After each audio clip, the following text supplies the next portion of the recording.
Tinatayang matatapayasan ng 6 na piso kada litro ang presyo ng diesel at kerosene habang 10 piso naman sa gasolina sakaling maipatupad ang suspensyon sa excise tax. Samantala, tiniyak naman ng Department of Energy na sapat pa ang supply ng petrolyo hanggang Abril. Si Vel Custodio sa detalye. Pinag-aaralan na ng Committee on Ways and Means ang pagsuspinde sa excise tax sa produktong petrolyo kasunod ng hiling ni Pangulong Ferdinand R. Marcos Jr. sa Kongreso para bigyan siya ng emergency powers para ipatupad ito. Ini-empower natin ang executive, ang Pangulo, na alisin ang excise tax on fuel. Sa diesel, 6 na piso. Sa unleaded, 10 piso. So, ang expectation natin pag ipinasa natin ito at sinuspend ng presidente nga, is automatically magkakaroon ka agad in that same week ng pagbaba ng 10 piso. Batay sa naging ulat ng Department of Economy, Planning and Development o DepDev, mula sa 3.6 baseline ng Bangko Sentral ng Pilipinas na inflation rate, kung magtutuloy-tuloy ang pagtaas ng presyo ng petrolyo, maaaring umabot hanggang sa 4.8% ang inflation rate sa bansa. Pero kung maipatutupad ang suspensyon sa excise tax, maaari pang bumaba na 4.3% ang inflation rate. Kung sakaling maipatupad ang pagsuspinde sa excise tax, mababawasan ng 6 na piso kada litro ang presyo ng diesel at kerosene, habang 10 piso kada litro naman ang maaaring mabawas sa presyo ng gasolina.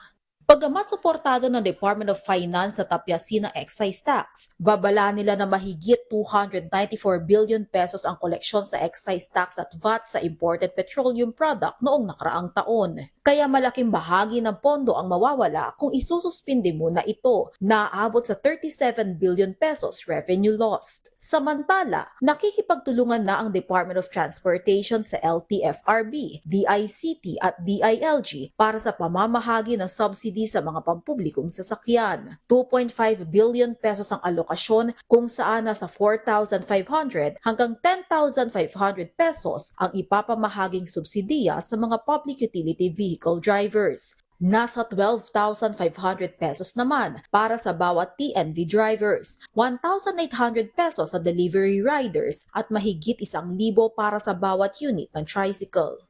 Tiniyak naman ni Department of Energy Secretary Sharon Garin na sapat pa ang supply ng petrolyo hanggang Abril. Ang crude oil is not a big issue because Petron, I think, can have access to crude oil. They have Malaysia also and all the other options. It's a direct and indirect supply of the finished products. So we've had several meetings with the oil companies already, and they have assured us they have stock which is here in the Philippines already and en route. And that's sufficient enough until April, Mr. Chair. So if the pronouncements of President Trump is true, then that it should last just 4 weeks, then the Philippines is still in a good stage. Sakali mang tumagal ang tensyon sa pagitan ng Iran at US, patuloy na pinaghahandaan ng ahensya ang posibleng maging resulta nito, lalo na sa supply. Mungkahin naman ni Committee Chairperson Miro Kimbo na i-re-evaluate ang presyo ng petrolyo para masinsinang makita ng gobyerno kung may nangyayaring pag-abuso sa presyo. Kapag nagtaas ng konti ang world market, adjust kagad sila in less than a week.